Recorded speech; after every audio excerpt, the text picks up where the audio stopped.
Hi hello सानाम को एतहब रे सानाम को गोड जोहार साथे ओडिशा बिहार बेंगल झारखंड आसाम जहाँ रे मेना कारण अब सानताड़ बहा को सानाम को ठेन इᱧᱟ तेहेñ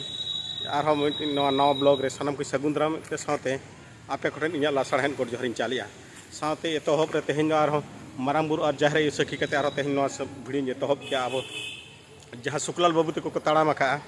मेन अब भोज दिसम और फुरगल लगिनते भोज दिसम फुरगल मतलब तेने मेन लेखान अब जहाँ मयूरभंज मिश्रण चुक्ति तहिया मयूरभंज मिश्रण चुक्ति जहाँ खिलाफ हुआ जहाँ मयूरभंज मिश्रण चुक्ति जहाँ चुक्ति तहिया जे बांगा आले नोटे सेपाट आदिवासी को नौना सुविधा आले ले नाम मेनते मेनका ओना जहाँ चुक्ति ना खिलाफ हुआ ओना इदी कते तेहेñ आर मिट्टी आपे भिडियो अगुई हेले मेनखान अड़ी दुख मेनखान दुख रना कथा जे तेहेñ माने ठीक टाइम रे भिडियो बनी अपलोड दाड़िया भिडियो बनी छुटे मेनखान नोआ खातिर बांगिन दाड़िया जे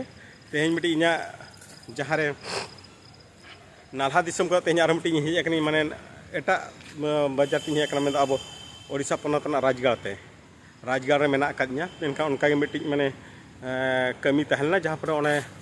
बांगिन बनाव दाड़िया ओना कमी व्यस्तता भितर बांगिन दाड़िया ओना चिका नितो नीदा गान बेड़ा रे नोड़े आर मिट्टी नोड़े हेज अकन नोआ दो हुयुग कना ना तो कॉलेज किट कॉलेज ना इयरिंग शूटिंग इन उनका मा जगह में बी नाम दाड़ा चिका तेहेñ आर नोड़े बनाव के मेनखान तेहेñ आर मिट्टी रस्कई बुझे के भिडियो बना आर मिट्टी तेहेñ मैंने उत्साह नाम किया मैं इंटरेस्टिंग बुझे इदी के लगे तेहेñ धाबी जहाँ अपील एम लिया सानाम बहा को जेमन भिडियो जस्ती को जस्ती बन शेयर मा और बन लाइक मा साथे सानाम हर कटे मन जहाँ को माने छाड़ाव मा जे बांगे जस्ती को जस्ती सपोर्ट जाबो लगिन ओना तेहेñ मिट्टी माने अड़ी रस्कई बुझे जे माने तेहेñ इñा भिडियो लस माने जहाँ तीना व्यू हुकना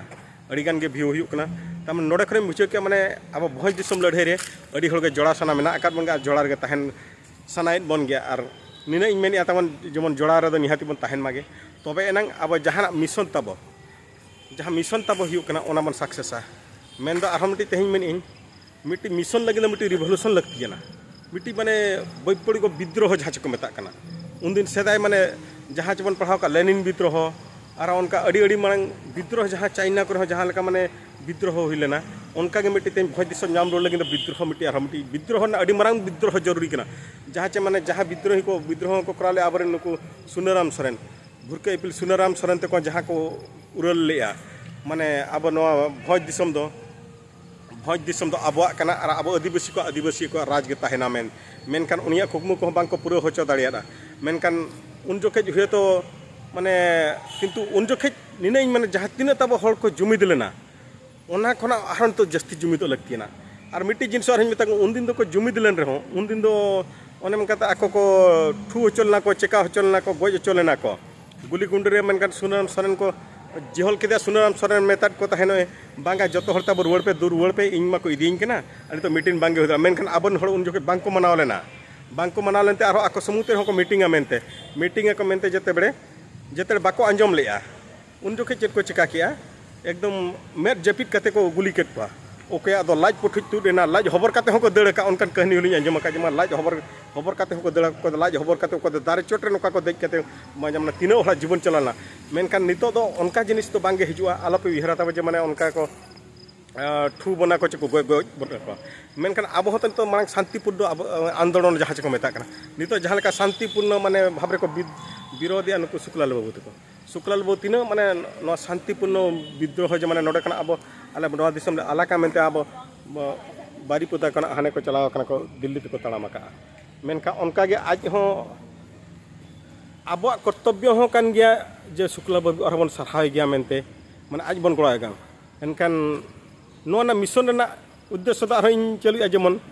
तब जहाँ तीना शुक्लाल बाबू उनका गे जेमन उनी लेका अब ओंडे बाबन चला रहे तेहेñ अब अतु रे मिट्टी मार्च लगती है ना अतु रे मांग मिट्टी माने सेंगल सालगाव लेने नांग ओना दो मारांग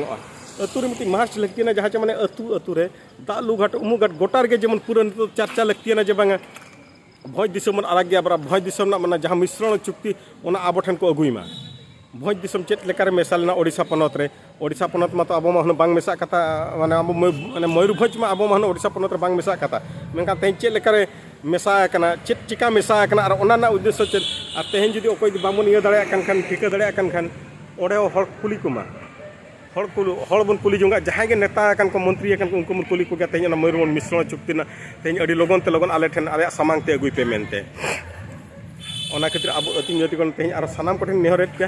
जेमन जहाँ तीना के वीडियो बन बन लाई कुसिया कना बन और निहतु को तहु के तहु जस्ती खना बन सब्सक्राइब साथे जस्ती खना जस्ती बन शेयर मेते शेयर तो शेयर मीन्स जे नो खातिर तीना बन शेयर ले एनंग अब हॉट नो मैसेज सेटरो जाचे माने सुकलाल बाबू वीडियो हो अब शेयर ले एनंग बन ठिक दाड़े जे माने मैसेज माने बांग आले भोज दिसम लगिन आले छुटो कना मेनते मेनकान अब अब आरो तेज और अपीलेट को अब ओडिशा रेन समूह बांगे मेन तो Jharkhand when Bihar when Bengal when जहाँ के सानताल को मेना आकाद बना झारखंड बिहार बेंगल गोटान सानताल को ठेन गे आको ठेन खना गणी खोजोग कना अब भोज दिसम रे सानताल समूह खना बांगे चिकाते आको हम दिन झारखंड राज अलग लगिन तीना तीना माने अब माने स्वार्थ ताहे ओना दो नितो पले आको को हिणी आकाद गया झारखंड दिसम रे सानताल तो हिणी आकाद गया ओना खातिर आरहन दढ़ाई आपे ठेन झारखंड बिहार बेंगल गोटान सानताल ठेन इया अपील तहन कना जे बांग आले हो गड़ो आले पे गे मेनते आले भोज दिसम आले दु उड़ोकाले आपे झारखंड दिसम लेका आले दु उड़ोकाले पे आपे जहाँ लेका गड़ो कर पिया आले उनका पे गड़ो आले गया और गड़ो पे एमाले गया साथे आपे गड़ो आले ठेन ताहे को गया गड़ो आले पे मेन दो तो हूँ कि वीडियो पे भाइरल आता अंतत आपे मन का सामना ते विद्रोह रे बापे हिजू रहो आपे तो निना मिट्टी पे गड़ो आले आले जे बांग वीडियो ताले आले तहु पे सब्सक्राइब साथे तहु पे शेयर जे भाइरल आते भाइरल वीडियो ताले भाइरल तो जहाँ चे माने यूट्यूब जमाना कना सोशल मीडिया रे हड़ को नेल लेखान को सिकले तो हड़ सोशल मीडिया रे को नेल लेखान के नो वीडियो चांपटाव लेन के हड़ आको तेगे को चिरगल साथे नो विद्रोह ना माने तहु के ओना प्रचार प्रसार हुआ ओना लगिन ते आपे खनि नेहरो कानी इन दो तहु के तहु जेमन नोका वीडियो बन शेयर मा मेनते और तेज अड़ी रस्क कथा मा तबे नोआ मिट्टी वीडियो दो निना गिन मेनी आइन नोआ वीडियो मेन कते ओना खातिर आप ठेन आर नेहरो कने मुचार नोका जस्ती खन जस्ती बन सब्सक्राइब शेयर कते नोका वीडियो बन छाड़ा लेखान के बन नोका के तेज और अब भोज दिसम बन नाम रुआल गया और भोज दिसम फुरगल लगिन भोज दिसम नाम रुआल जहाँ तीना के जहाँ चिका हुयो अब ओना लगिन माने बन आलाया गया अब बन आलाय गया को आलाय गया मा तबे नोआ वीडियो तो निना के मेन कते अब विदेन इदी मा तबे सानाम को जोहार गे सानाम को सगुन सिंह सानाम को जेमन तब दिन पहले नपाय ते खंडाव कना जेमन नपाय रे मन ताहे को मेनते आपे खनि नेहरो का चांद माठे नेहरो कनि जेमन नपाय रे मन ताहे को मेनते मा तबे सानाम को जोहार गे।